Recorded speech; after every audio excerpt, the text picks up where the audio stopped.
vivifica. A carne para nada aproveita. As palavras que eu vos tenho dito são espírito e são vida. Contudo, há descrente entre vós, pois Jesus sabia desde o princípio quais eram os que não criam e quem o havia de trair. E prosseguiu: por causa disto é que vos tenho dito: ninguém poderá vir a mim, se pelo Pai não lhe for concedido. À vista disso, muitos dos seus discípulos o abandonaram e já não andavam com ele. Então perguntou Jesus aos 12: porventura quereis também vós outros retirar-vos?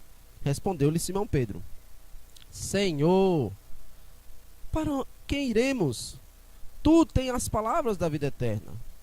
E nós temos crido e conhecido que tu és o Santo de Deus. Replicou-lhe Jesus: não vos escolhi eu em número de 12? Contudo, um de vós é do diabo. Referia-se ele a Judas, filho de Simão Iscariotes, porque era quem estava para traí-lo, sendo um dos 12.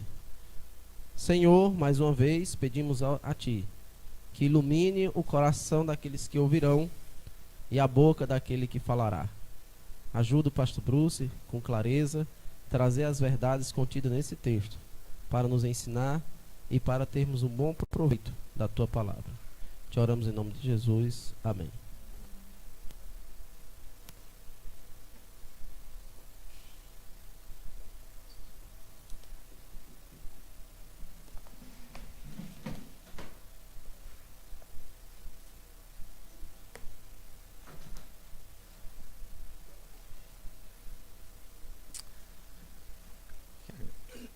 Que a graça do Senhor esteja conosco.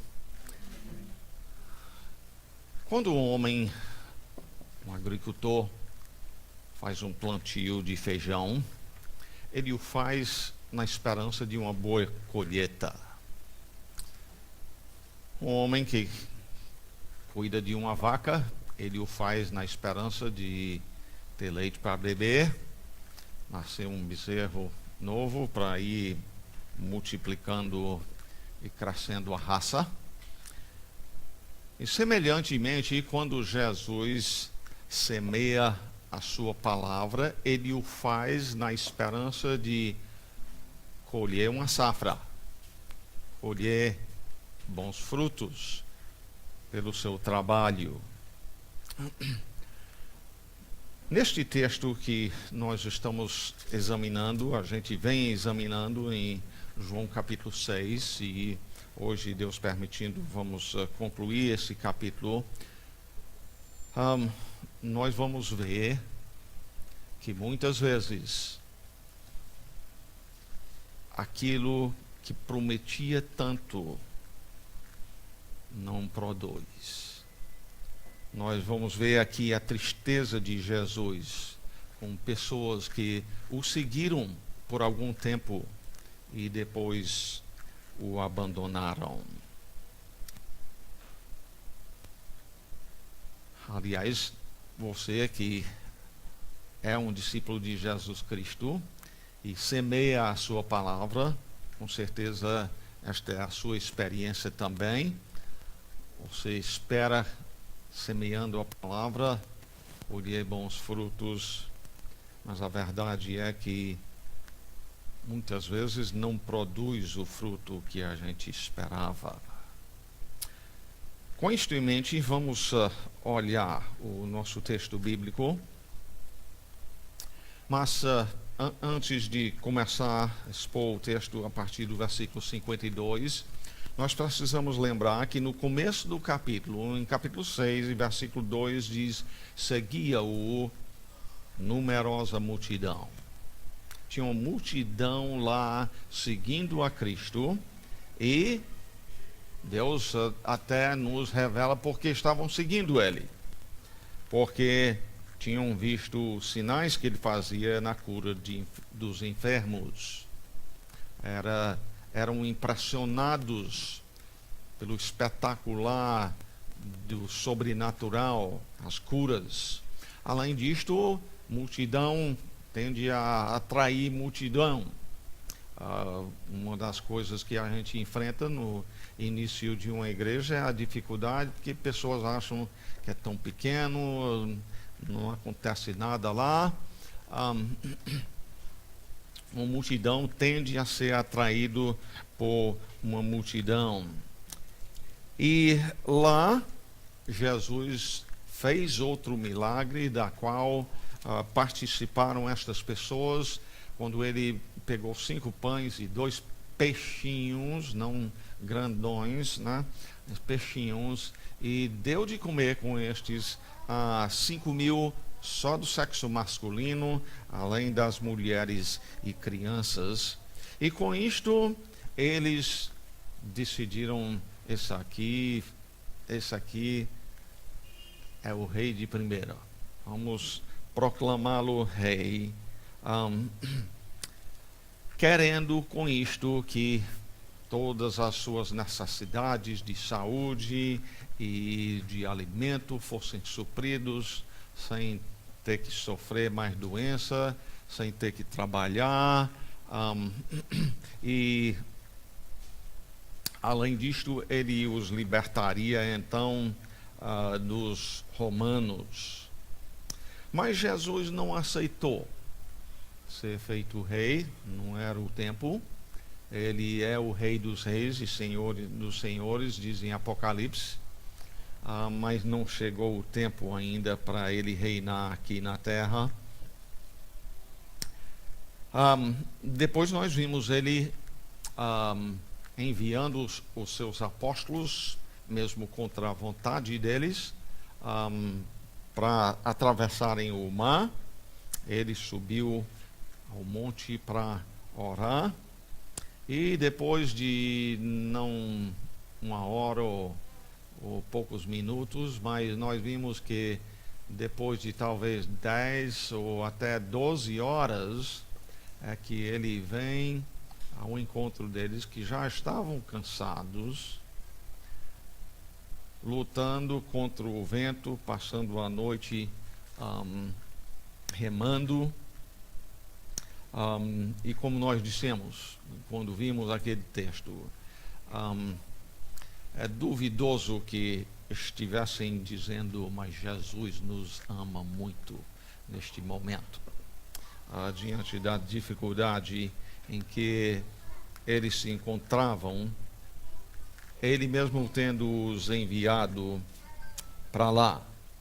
Mas no tempo certo, ele chega andando por sobre as águas, não a fim de fazer uma coisa meramente espetacular. Ele não fez isso para as multidões, ele fez especificamente para os 12 compreenderem que Jesus é Deus, ele é o dono da sua criação, ele reverte as forças da natureza, ele pode sobrepor a força da gravidade e caminhar por cima da água. Nós vimos então que a partir do versículo 22 começa um segundo dia, e agora é o dia em que eles chegam a Jesus e chegam atrás de mais pão, atrás de mais milagres. Eles comunicam a ideia de que, bem, se Moisés deu de comer a talvez 2 ou 3 milhões de israelitas lá no deserto por 40 anos, você nos alimentar aqui só uma vez não é grande coisa, não. E Jesus então diz a eles no versículo 26: em verdade vos digo, vós me procurais, não porque vistes sinais, mas porque comestes dos pães e vos fartastes. Vocês estão me procurando só pelo que é provisório, só pelo alimento que vocês ganham por me acompanhar. E aí ele diz: trabalhai não pela comida que perece, mas pela que subsiste para a vida eterna. Sim, trabalhai, mas a qual o Filho do Homem vos dará. Porque Deus o Pai o confirmou com o seu selo. Ele passa a partir deste tempo, então, a ensiná-los: eu sou o pão da vida.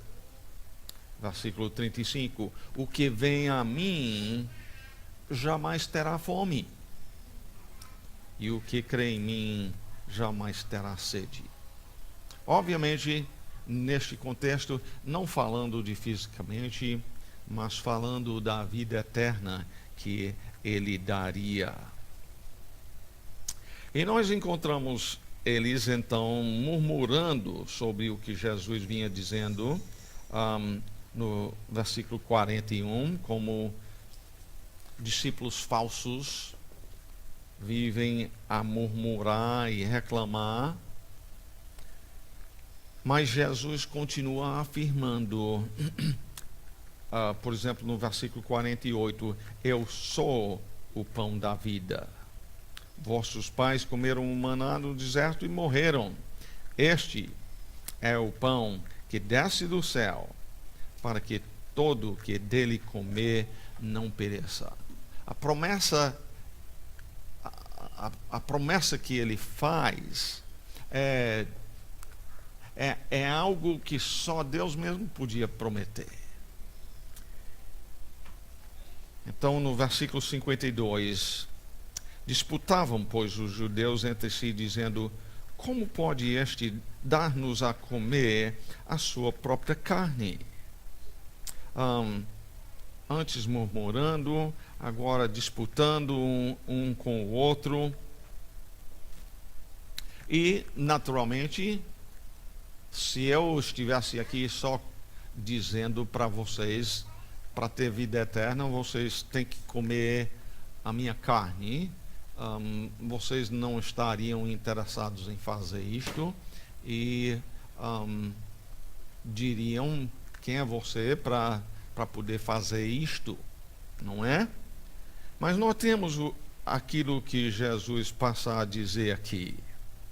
Versículo 53, ele diz: em verdade vos digo, se não comerdes a carne do Filho do Homem e não beberdes o seu sangue, não tendes vida em vós mesmos. Ele diz: sim, vocês estão vivos fisicamente, mas é necessário compreenderem que existe uma vida além de meramente esta vida física, e depende do seu relacionamento comigo. Compreenda que em Levítico a Bíblia proibiu que bebessem sangue.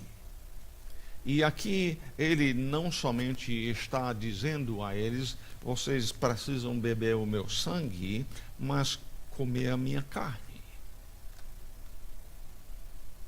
Realmente, nos versículos de 53 a 56, nós vemos em cada um destes versículos a palavra sangue. E honestamente, quando eles dizem no versículo 53,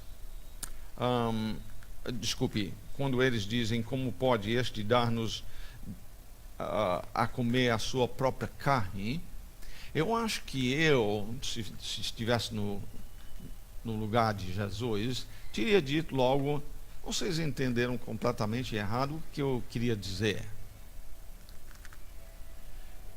Mas em vez de fazer assim, ele passa a enfatizar de novo o que ele tem dito: vocês precisam comer da minha carne, beber do meu sangue.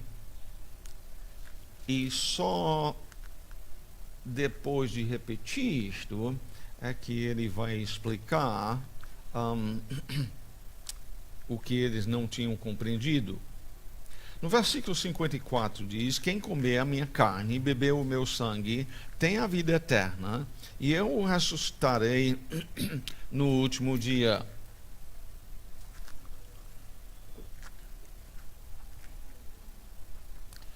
Aliás, é justamente nesta passagem bíblica que a Igreja Católica Romana tem baseado o seu ensino em relação à missa. Na missa sempre é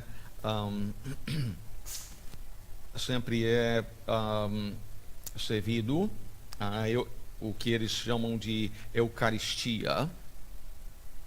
E olhando numa Bíblia católica, das duas Bíblias católicas que eu tenho, eles põem uma nota aqui dizendo: Jesus refere-se aqui de um modo especial à vida da graça e da glória, e especificamente essa parte, que a alma recebe por meio da Eucaristia. Em outras palavras, eles estão dizendo com isto que a salvação vem, pelo menos em parte, por meio da pessoa comer. No caso da Igreja Católica, come-se somente o pão, que eles dizem literalmente se torna no corpo de Cristo. A Bíblia ensina claramente que todos os discípulos participavam tanto do pão como do vinho, não só do pão. Na Igreja Católica, com a grande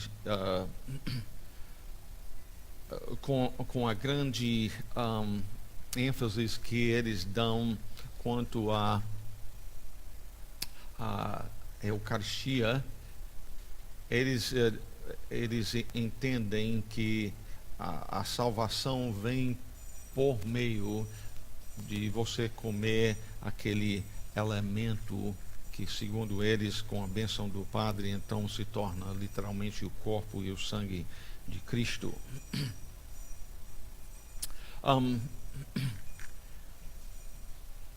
Porém, a graça não vem por meio da ceia do Senhor. A missa, nós dizemos que é uma grande blasfêmia contra o Senhor. Especificamente, se quiserem olhar, Hebreus capítulo 10, versículos 10 a 12, diz o seguinte: nessa vontade é que temos sido santificados, mediante a oferta do corpo de Jesus Cristo. E nota essa parte: uma vez por todas. A doutrina oficial da Igreja Católica Romana é que numa missa é sacrificado o corpo de Cristo mais uma vez. E por isso é uma blasfêmia, é totalmente negar que aquela única vez em que Cristo foi sacrificado foi o suficiente. Hebreus 10 e 11 continua: ora, todo sacerdote se apresenta dia após dia a exercer o serviço sagrado e a oferecer muitas vezes os mesmos sacrifícios que nunca jamais podem remover pecados. Isto, no caso, pode ser dito acerca do sacrifício que o padre diz que faz. É dia após dia e nunca pode remover pecado. Aqui especificamente estava referindo ao Velho Testamento, mas pode-se dizer quanto ao chamado sacrifício que o sacerdote católico faz. E aí ele enfatiza novamente no versículo 12, dizendo: Jesus, porém, tendo oferecido para sempre um único sacrifício pelos pecados, assentou-se à destra de Deus. no tabernáculo, no templo, lá não tinha cadeira. Era um símbolo do fato que o trabalho do sacerdote não terminava. Mas quando Jesus fez o sacrifício dele na cruz, foi aceito. Ele se sentou para demonstrar que tinha feito o necessário para a salvação.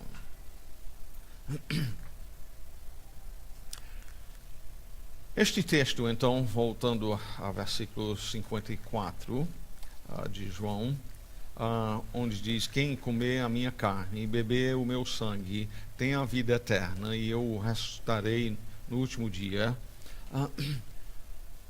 deve ser entendido à luz de algo que Jesus já disse no versículo 40. De fato, a vontade de meu Pai é que todo homem que viu o Filho e o quê? Nele crê, tenha a vida eterna, e eu o ressuscitarei no último dia. No caso, aqui, ver o Filho, crer nele, produz vida eterna, e Jesus o ressuscitará no último dia. Ele diz a mesma coisa quanto a ter a vida eterna e ressuscitar aquela pessoa que comer a carne, a sua carne, e beber o seu sangue. Em outras palavras, ele está chamando a atenção das pessoas ao fato que elas precisam crer nele. Em 55 ele diz então: pois a minha carne é verdadeira comida e o meu sangue é verdadeira bebida. Quem comer a minha carne, beber o meu sangue, permanece em mim e eu nele. Tudo que Jesus está dizendo aqui é em demonstração de ele ser de fato Deus. Qualquer um de nós poderia dizer: quem crê em mim tem a vida eterna? Ou eu vou ressuscitar essa pessoa? Nós não podemos fazer isto. Tudo isto é demonstração de Jesus estar dizendo: eu sou Deus.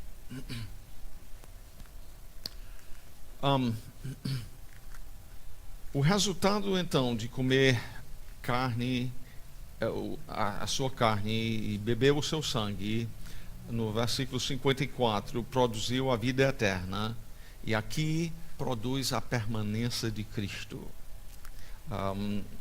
Ele diz: permanece em mim e eu nele, no versículo 56.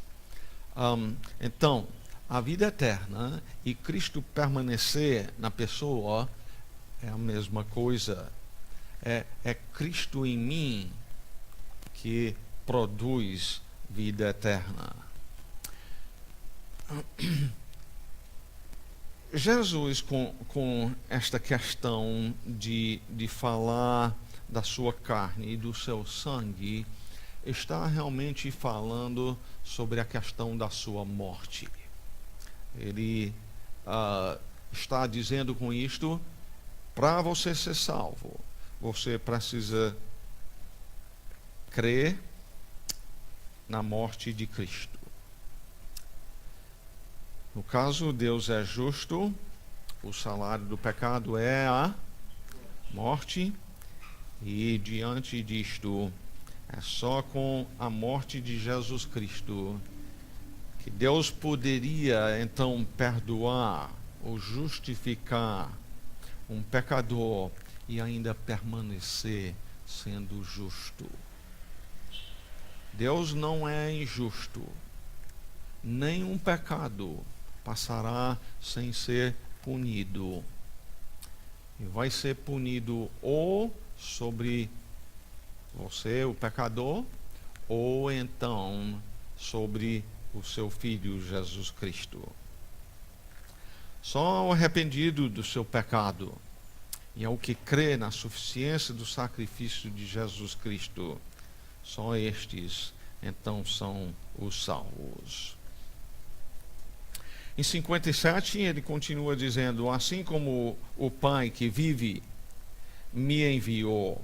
E mais uma vez essa frase tantas vezes repetidas nesta parte de João. O Pai que me enviou.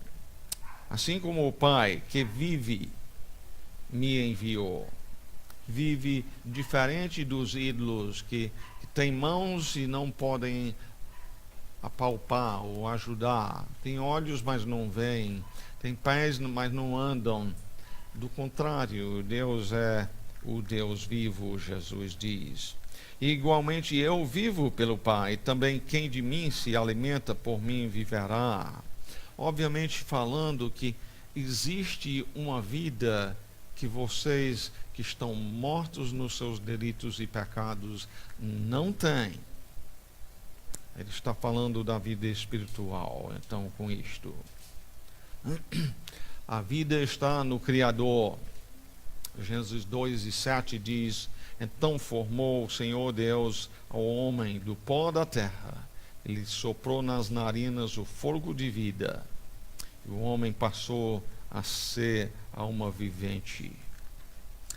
A vida, então, física incluso, tem sua origem em Deus. E Ele nunca planejou que nós vivêssemos uma vida sem a pessoa dele. Em 58, então, Jesus diz: este é o pão que desceu do céu. E quando ele diz: este é o pão que desceu do céu, que pão é este? Ele mesmo. Em nada semelhante àquele que os vossos pais comeram e contudo morreram. Quem são os vossos pais que comeram e morreram? Os israelitas no deserto. Comeram o maná. Deus providenciou por 40 anos. De novo, com esta ênfase aqui, nós podemos compreender bem claramente que Jesus está dizendo: quando eu falo de vocês comerem a minha carne e beberem o meu sangue, eu não estou falando meramente de uma coisa física. Não estou falando do físico. É em nada semelhante ao pão que vossos pais receberam.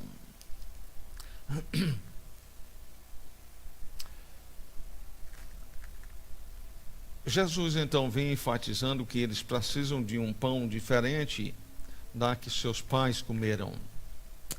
Aquele pão que seus pais comeram não os deu vida eterna.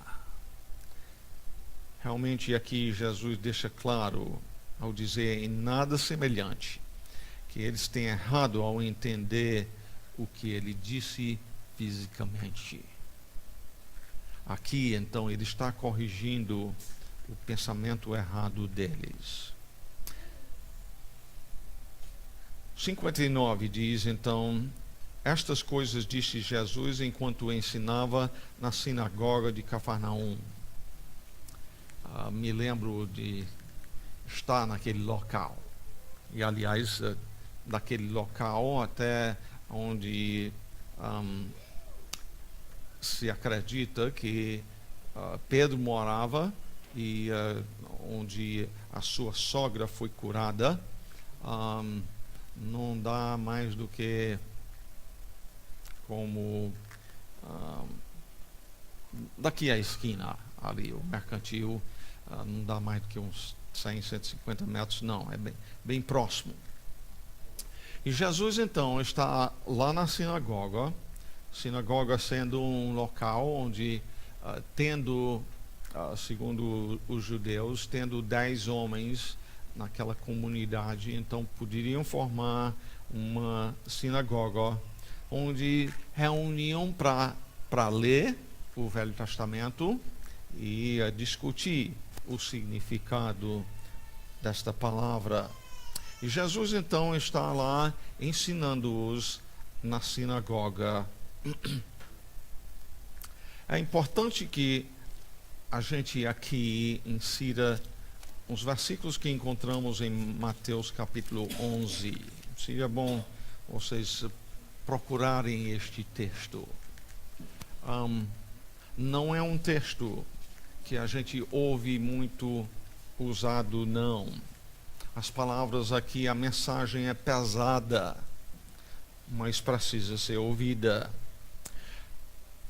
Mateus 11:20 diz: passou então Jesus a increpar as cidades nas quais ele operara numerosos milagres, pelo fato de não se terem arrependido.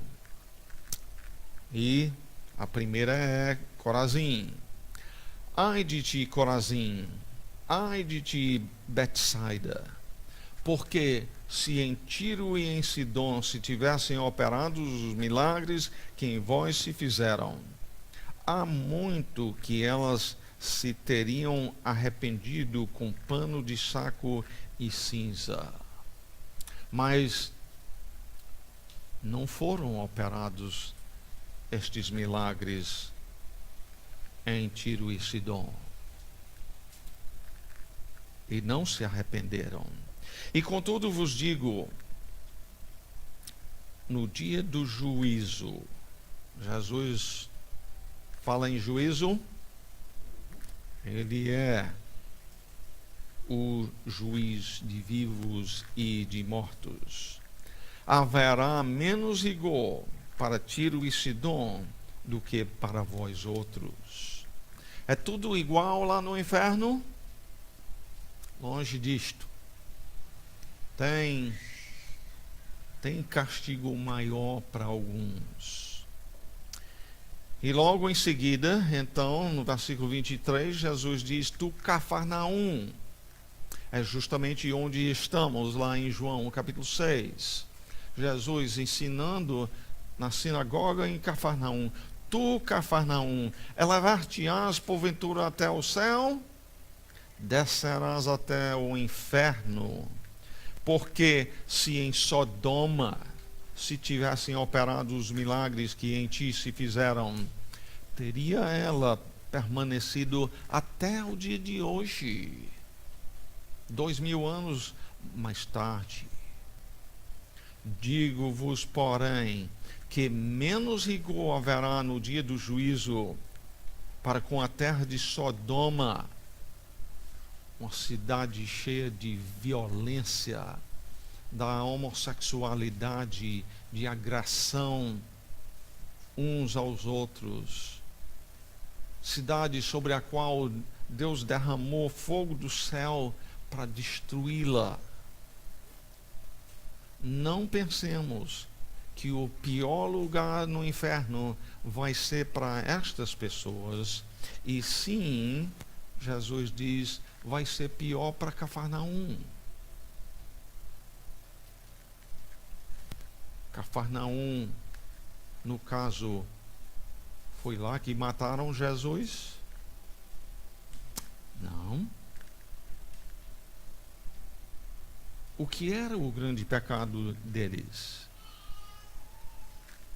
O grande pecado deles era o fato que tiveram grandes oportunidades de ouvir o Filho de Deus e ver os milagres que ele fez, comprovando quem ele é. E apesar disto, não creram nele. Simplesmente ficaram indiferentes. Voltando então a João capítulo 6, no versículo 60 diz: muitos dos seus discípulos, tendo ouvido tais palavras, disseram: duro é este discurso, quem o pode ouvir? Nota bem uma coisa aqui. Eles estão rejeitando os milagres de Jesus, dizendo, na verdade é só um truque, realmente ele não tem esse poder milagroso. Não. Esta não é a questão. A questão deles é com as palavras de Jesus. Tendo ouvido tais palavras, disseram, em relação às palavras, duro é este discurso.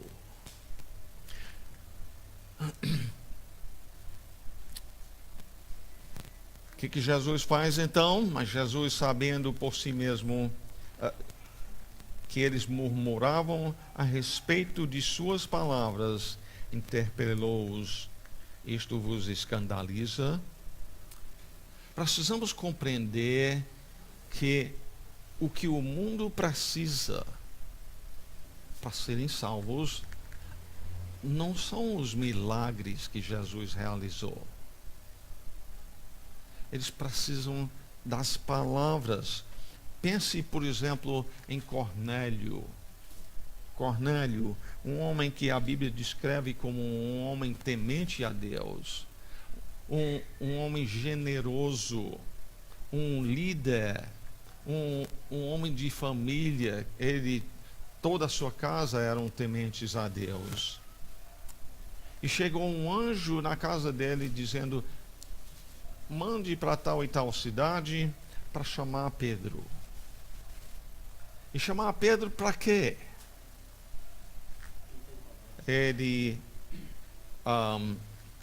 Pedro mesmo explica em Atos 11, 13 e 14, ele, falando de Cornélio, nos contou, isto é, Pedro, a Pedro e seus colegas, nos contou como vira o anjo em pé em sua casa, e que lhe dissera: envia a Jope, manda chamar Simão, por sobrenome Pedro, o qual te dirá palavras, mediante as quais serás salvo, tu e toda a tua casa. Para Cornélio poder ser salvo, ele precisava de ouvir, e foi, no caso, uma mensagem sobre Jesus, que ele é Senhor, que ele andou por toda parte fazendo o bem. Fala então do seu poder, fala da sua morte e ressurreição, e que ele foi então feito por Deus juiz de vivos e de mortos. Era necessário ouvir a mensagem então sobre Jesus. As palavras sobre Jesus seriam o meio dele, isto é, Cornélio e sua casa, serem salvos. Em 62, Jesus diz então: que será, pois, se virdes o Filho do Homem subir para o lugar onde primeiro estava? Onde é que Jesus estava primeiramente? Com o Pai, no céu. Ele subiu de novo para lá. Os apóstolos viram isto. Essa multidão não viu, porque estão aqui para abandonar a vida.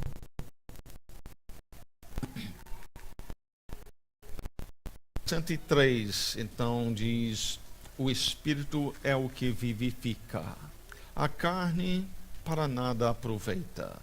As palavras que eu vos tenho dito são Espírito e são vida. Então, Jesus com este versículo explica justamente o que ele está falando quando ele diz: o Espírito é o que vivifica. Ele logo em sequência diz: esse Espírito que eu falo são as minhas palavras. A palavra é o que dá vida. É por isso que nós, a Igreja Bíblica Batista em Itapuã, pregamos a palavra. É ela que dá a vida espiritual. É por meio de ouvir estas palavras que alguém vem a conhecer o nosso Senhor Jesus Cristo e nele ter a vida eterna.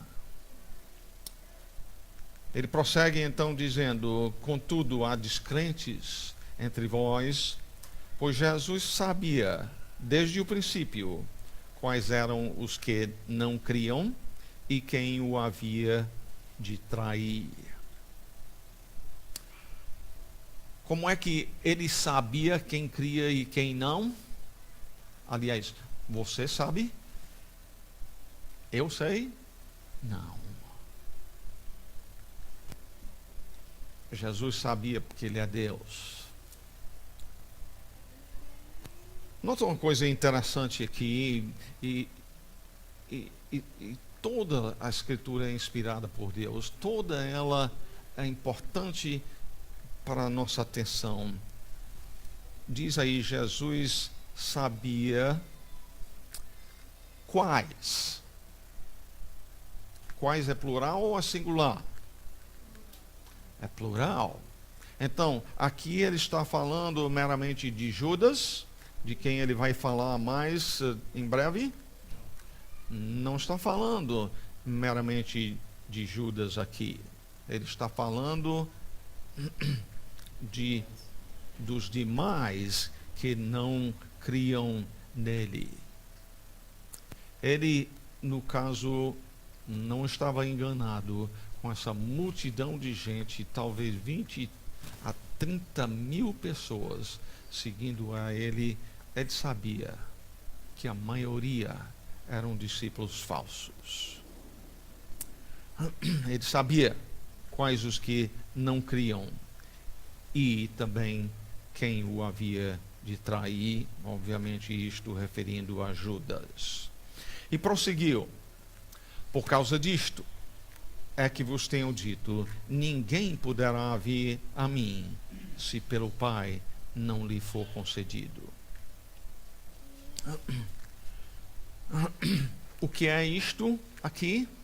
Eu sempre, quando estou ensinando, mesmo pessoalmente também, encorajo que você preste atenção aos pronomes, para verificar que você sabe bem a que referem. Isto é um pronome. Aqui, mais uma vez, Jesus refere-se à soberania de Deus na salvação. Ele sabe que já quase toda aquela multidão vai embora. Vai dizer: não quero mais nada com Jesus. É tristeza para ele, sim. Mas ele sabe que a maioria vão abandoná-lo. E ele, neste momento, o conforto que ele tem é com a soberania de Deus na salvação. Ele diz: ninguém poderá vir a mim, se pelo Pai não lhe for concedido. Ele já tinha enfatizado isto no versículo 37, onde ele disse: todo aquele que o Pai me dá, esse virá a mim. No versículo 44, ele disse: ninguém poderá vir a mim, se o Pai que me enviou não o trouxer.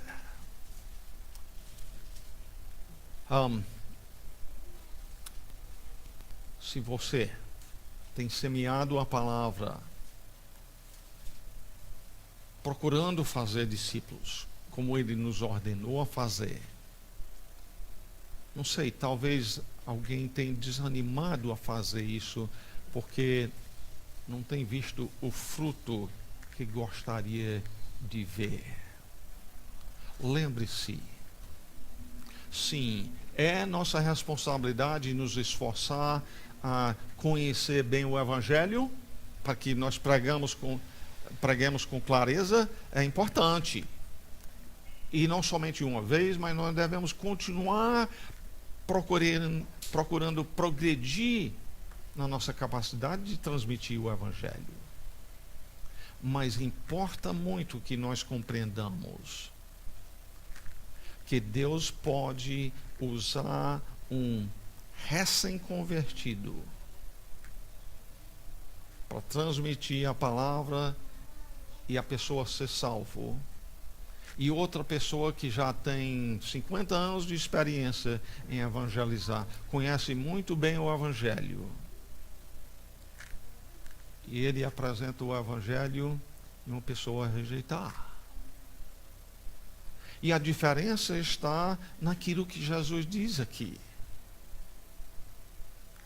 Ele diz: ninguém pode vir a mim se o Pai não o trouxer. Absolutamente soberania de Deus. Nós, mortos nos nossos delitos e pecados, nós não somos, por natureza, capazes de vir a Cristo. Deus tem que agir, assim como ele agiu com Adão. Adão, ainda querendo fugir de Deus, Deus foi atrás dele. E a história bíblica, desde o começo ao final, é Deus buscando, como Jesus disse, o Filho do Homem veio buscar e salvar o perdido. Jesus, então, se alegra no fato que mesmo aquele pequeno grupo que vai ficar com ele, vai ficar porque este é o soberano plano do Pai.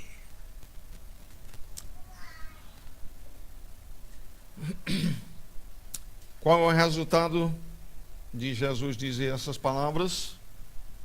O homem quer ouvir esta mensagem, que sem Jesus não tem salvação, que ele não poderá vir a Deus, a Cristo, se o Pai não o trouxer. Versículo 66 diz: à vista disto, muitos dos... o quê?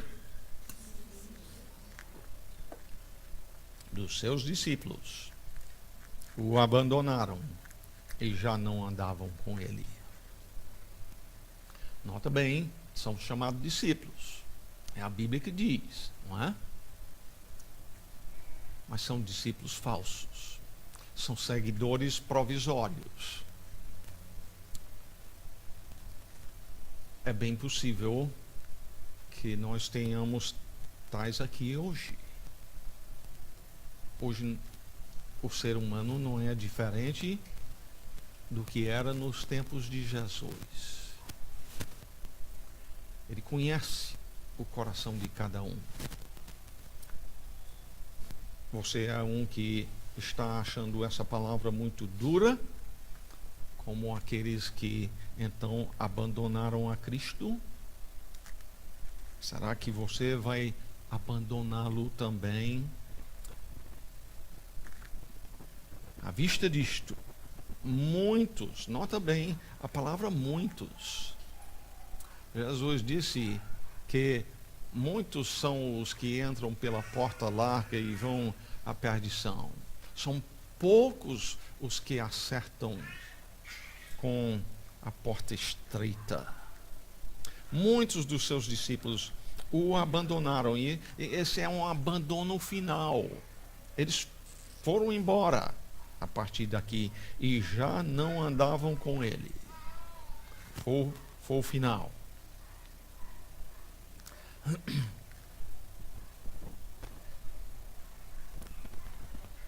Como é que Jesus reage? Pinte aí na sua mente, vendo as multidões indo embora. Diante daquilo que muitos estão dizendo hoje, essencialmente, muitos estão dizendo: se você souber falar direitinho, você pode levar todo mundo a ser crente. Ou mentira, ou engano, ou coisa para, no final de contas, deixar decepcionado, pelo menos depois de anos, quem sinceramente ama o Senhor. De ver aquela multidão juntos e com um pouco mais está tudo disperso. Versículo 67 diz: então perguntou Jesus aos 12, porventura quereis também vós outros retirar-vos? Estes são os homens com quem ele tem investido a sua vida, tem gasto tempo com eles. E ele chega a perguntá-los: vocês querem ir embora também? E certamente ele diz isso com tristeza, com dor no coração. Tanto que ele tem pregado para essas multidões, tanto que ele tem demonstrado o seu poder, os seus milagres, as curas, alimentar a multidão. E agora estão indo embora. Na verdade, esta pergunta é feita a eles: quereis também vós outros retirar-vos? A fim de firmar a decisão deles. Mesmo a multidão o abandonando,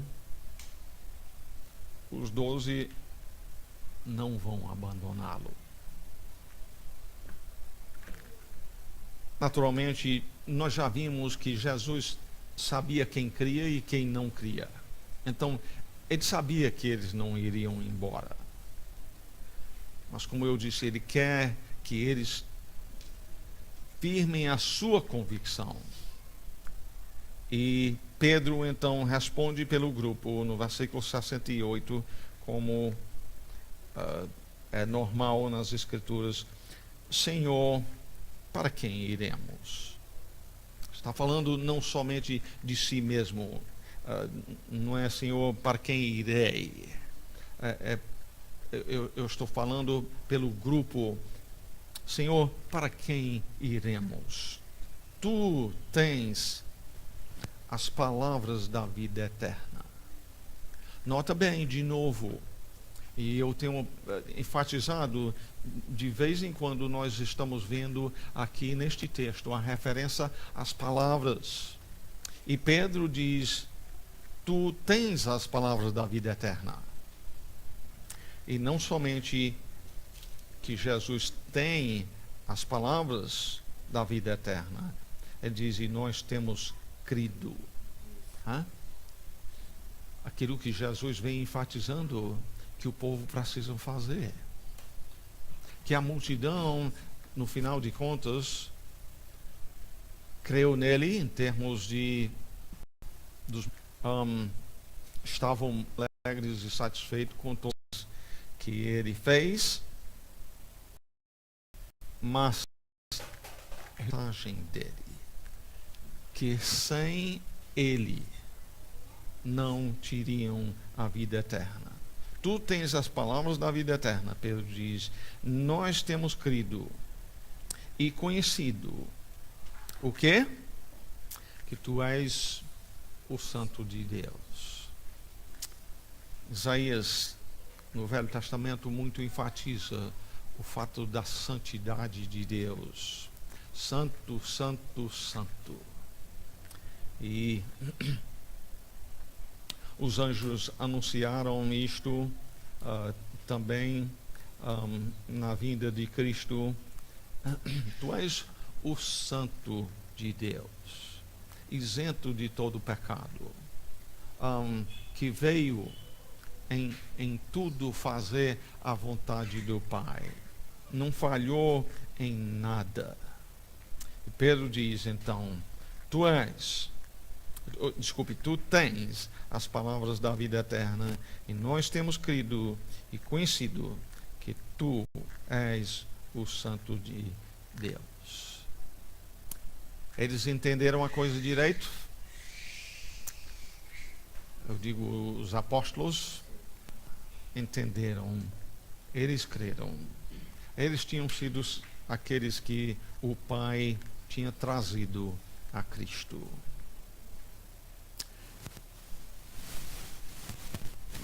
Replicou-lhe Jesus: não vos escolhi eu em número de 12? E nota bem com essas palavras, porque os 12 estão seguindo a Jesus? Porque ele escolheu. Né?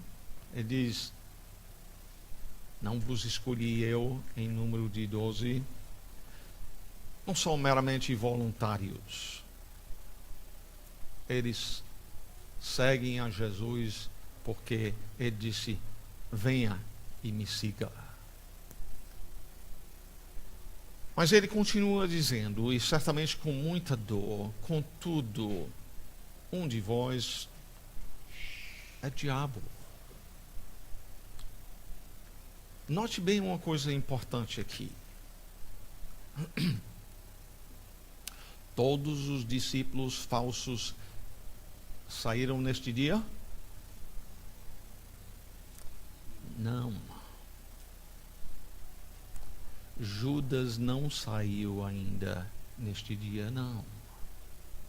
Apesar de um discurso que a maioria rejeitaram, Judas não sai ainda, não. Mas ele não é um discípulo verdadeiro.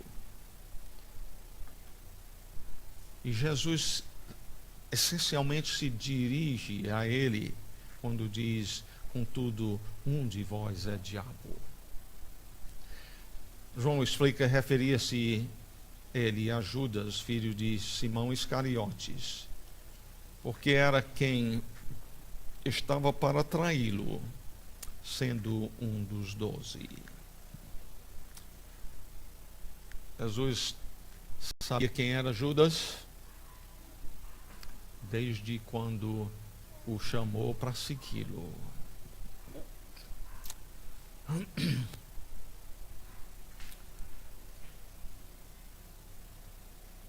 Jesus conhecia o coração daqueles que ele escolheu? Absolutamente. Né? Inclusive, ele escolheu Judas para ser o traidor. Mas preste atenção a uma coisa aqui. Compreenda. Jesus obrigou Judas a fazer o que ele fez?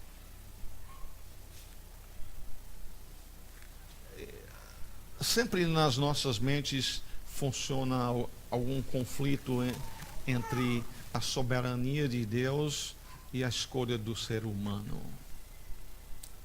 Mas a verdade é que Jesus não obrigou Judas a fazer o que ele fez. Judas,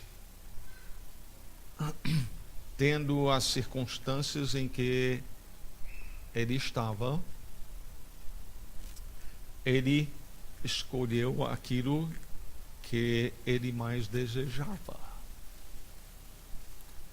No final de contas, seu coração governado por avareza, ele vendeu Jesus por 30 moedas de prata.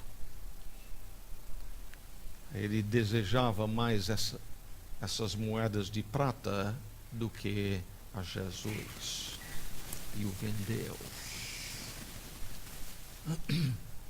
Não devemos compreender a soberania de Deus em termos de pessoas serem obrigadas a fazer algo contra a sua própria vontade, não.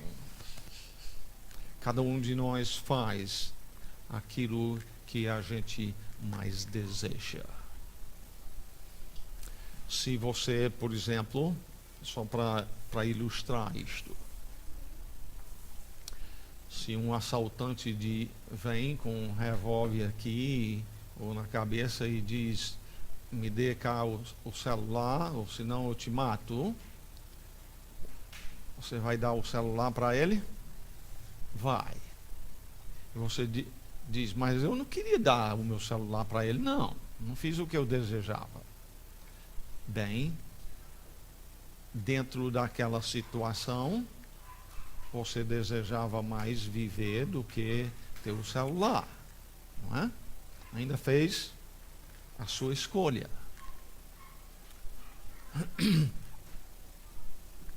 Judas, ele fez aquilo que ele bem desejava fazer. Nesse tempo, ele acha que vai ser bom para ele continuar seguindo a Jesus. Mas não vai demorar muito, onde vai ser revelado aquilo que ele realmente é. Judas tinha o melhor pastor, ele tinha o melhor líder, o melhor mestre, o melhor sábio, o melhor amigo, e mesmo assim ele foi para o inferno. Finalizando, eu te pergunto, que tipo de seguidor de Jesus você é? Você está aqui hoje, você está ouvindo a palavra. Que tipo de seguidor é você? Você o acompanha meramente por seus próprios interesses? Na hora que estes não são realizados, você o abandonará? Espero que não.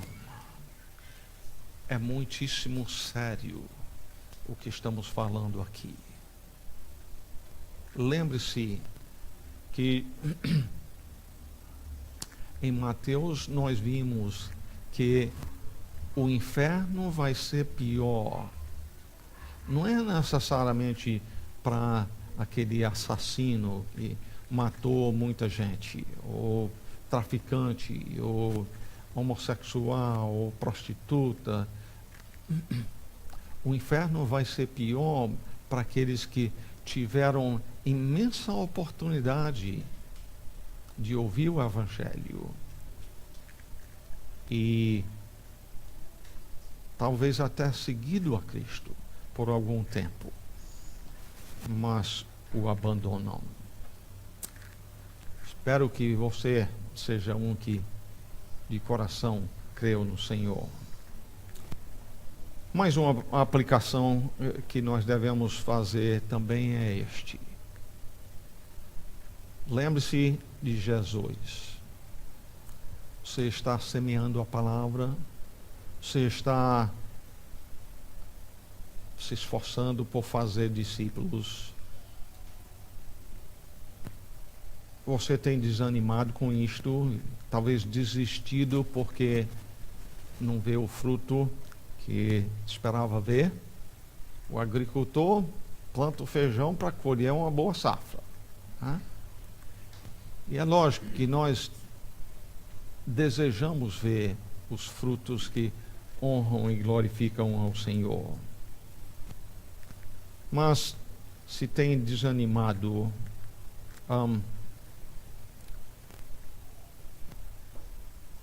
Jesus não desistiu. Ele se alegrou no fato que Deus é soberano. Deus trará o fruto que Ele soberanamente escolheu. A sua responsabilidade não é converter as pessoas. Você não pode dar a vida espiritual ao morto. Só Deus pode fazer isso. Nós sabemos quais são os que Ele chamou? Não sabemos. O que Ele vai cobrar se encontrar azar, dizendo nada está acontecendo. Noé foi pregador também.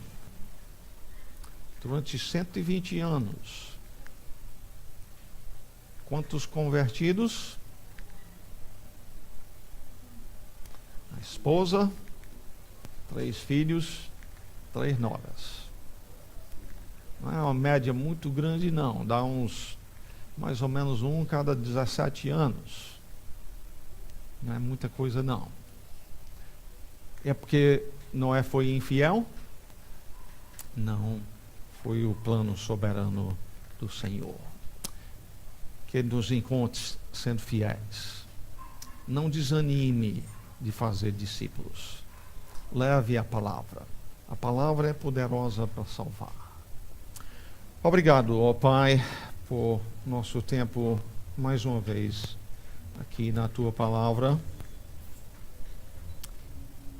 É por meio da palavra que conhecemos o nosso Senhor Jesus Cristo como sendo o próprio Criador, como sendo o próprio Deus.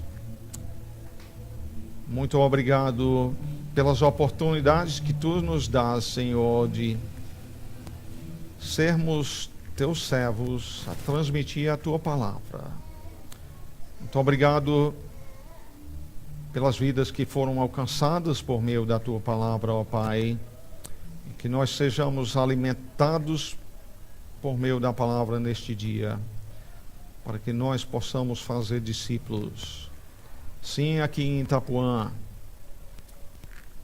Sim, na área metropolitana de Salvador. Mas também daqui, Senhor, até os confins da terra. Que nós sejamos encontrados fiéis. E o Senhor, no devido tempo, trará o fruto. O fruto que nós desejamos ver. Tu mereces ser glorificado em mais e mais pessoas. Opera este fim. Em nome de Jesus oramos. Amém.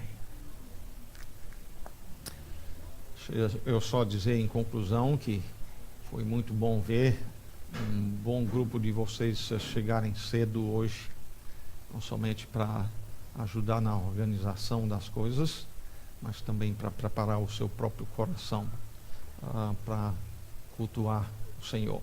Graças a Deus por isso.